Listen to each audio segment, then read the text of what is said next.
Saya rasa tadi sudah cukup jelas ya, bahwa TL ini tadi yang pertama adalah telah memberikan penugasan kepada perusahaan ya untuk mengimpor gula kristal mentah menjadi gula yang kemudian diolah menjadi gula kristal putih dalam rangka stabilisasi harga gula di masyarakat.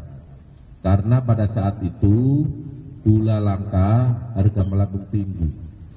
Padahal seharusnya yang berhak melakukan impor gula untuk kebutuhan dalam negeri dalam rangka stabilisasi harga adalah BUMN yang ditunjuk oleh Menteri Perdagangan. Itu pun adalah seharusnya gula kristal putih, bukan gula kristal mentah. Ya, sudah jelas? Saya kira begitu ya. Ada yang lain? Cukup? Oke, karena tidak ada lagi, saya kira kami sampaikan terima kasih. Ya. Untuk dari kasus maaf ini dari analisa dari pengadilan, untuk karena ini impor dari gula, apakah dari pihak Bea Cukai juga ada lagi tersangkanya, Pak? Terima kasih. Dalam video. Baik, untuk tersangka lain, ya kita ikuti perkembangan dari hasil penyidikan. Artinya tidak menutup kemungkinan akan bertambah tersangka lain apabila telah ditemukan bukti yang cukup bahwa yang bersangkutan telah melakukan tindak pidana korupsi. Ya. Satu lagi, Alkah dari Media Indonesia. Ini untuk penegasan aja Pak, dari kapan penyidik sudah menyidik kasus ini? Mungkin dalam hitungan bulan atau hitungan tahun sudah mendalami kasus ini, dan bagaimana nantinya ketika publik menilai ada politisasi di balik penyidikan ini dan penetapan tersangka KTL ini, bagaimana sikap Kejagung merespon? Terima kasih. Baik, terima kasih pertanyaan yang sangat bagus. Bahwa penyidik bekerja berdasarkan alat bukti, itu yang perlu digarisbawahi.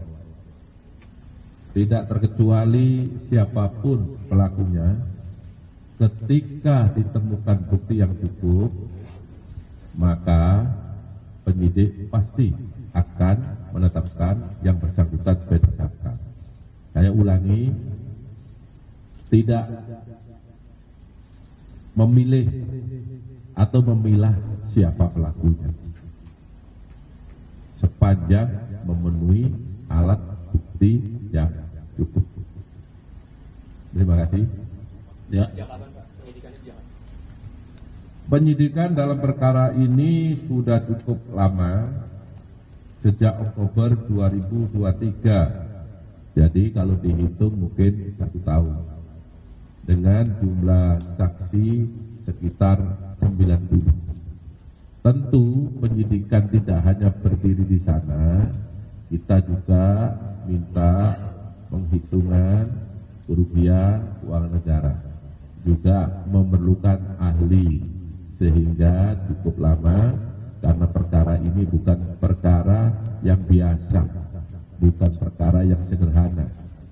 Ya, cukup ya. Ya, satu lagi. Pak, mengenai barang bukti, Pak.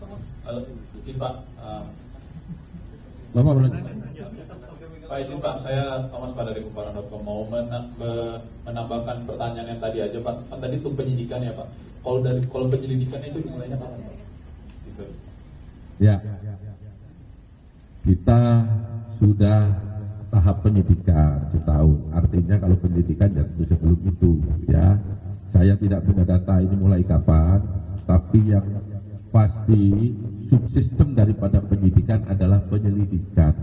Itulah tahap yang telah diatur dan ditentukan dalam KUHP. Ya, cukup ya. Nah, terakhir, TV One masih. Nah tadi mau nanya soal ini Pak, izin Pak, Itra dari TV One, soal soal barang buktinya kan kerugiannya sampai 400 miliar. Ini barang bukti yang udah dipegang sama penyidik ini apa aja Pak kalau boleh? Ya.